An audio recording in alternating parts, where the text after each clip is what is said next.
एक छोटी सी कहानी सुनाता हूं एक ऐसे इंसान की जिसकी लाइफ में कुछ भी ठीक नहीं हो रहा था। सैलरी कम हो गई थी, लोन ले रखे थे, उन्हें चुका नहीं पा रहा था, एक तरीके से लाइफ में फ्रस्ट्रेटेड था। उस इंसान की आदत ये थी कि वो भगवान को नहीं मानता था, कभी पूजा पाठ में यकीन नहीं रखता था, विश्वास नहीं रखता था।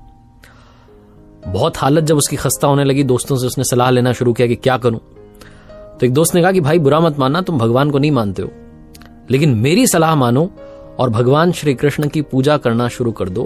तुम्हारी जिंदगी में चेंजेस आना शुरू होंगे, पॉजिटिविटी आएगी, सकारात्मकता आएगी।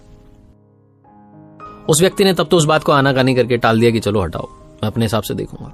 उसे लगता था कि इंसान का कर्म ही इंसान को बनाता है, भगवान कुछ नहीं करते वो। लेकिन जब वो घर आया और घर आकर के विचार करने लगा, सोचने लगा अपनी लाइफ के बारे में, उसे लगा कि सब कुछ बुरा ही हो रहा है और पूजा करने में कौन सा घाटा है, करनी चाहिए। तो यही डिसाइड करके अगले दिन बाजार गया और भगवान श्री कृष्ण की एक मूर्ति, सुंदर सी मूर्ति खरीद के ले आया।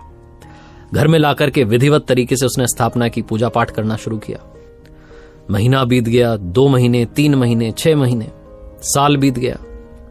बहुत मन से वो प्रार्थना कर रहा था लेकिन बात नहीं बन पा रही थी। पूजा करता था, बात नहीं बनती थी, गुस्सा भी आता था उसे। फिर अगले दिन पूजा करता तो थोड़ा क्रोध में करता कि ये क्या हो रहा है, मान ही नहीं रहे हो मेरी बात। 2 साल तक उसने ये सब किया लेकिन जिंदगी में चेंज नहीं आया, जो चल रही थी वैसी चल रही थी। फिर एक दूसरे दोस्त के पास गया तो उसने सलाह दी कि भाई भगवान श्री कृष्ण की पूजा बंद करो और काली मां की पूजा शुरू करो। काली मां की मूर्ति खरीदो, वहां पूजा करना शुरू करो, तुम्हें देखना चेंजेस आएंगे लाइफ में। तो उसको लगा कि दूसरे दोस्त की सलाह भी मान लेते हैं। वो बाजार से काली मां की मूर्ति ले आया। भगवान श्री कृष्ण की जो मूर्ति थी उसने ऊपर, जहां वो पूजा करता था, उसके ऊपर एक टांड थी, अलमीरा थी, वहां पर रख दी। काली मां की मूर्ति की विधिवत रूप से स्थापना कर दी, उनकी पूजा करने लग गया।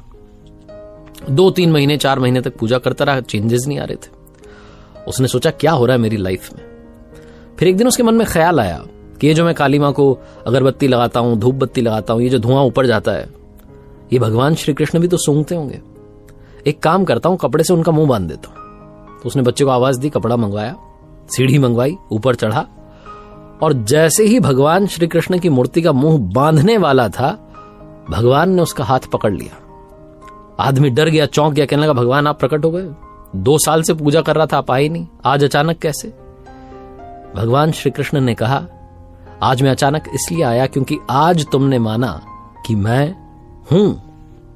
अब तक तुम बस मूर्ति की पूजा कर रहे थे, आज तुम्हें लगा कि ऊपर भगवान बैठे हैं, वो ये धुआं जो है सूंघते होंगे, उन तक पहुंचता होगा, उन्हें दिक्कत होती होगी, तो इसलिए तुम मेरा मुंह बांधने वाले थे।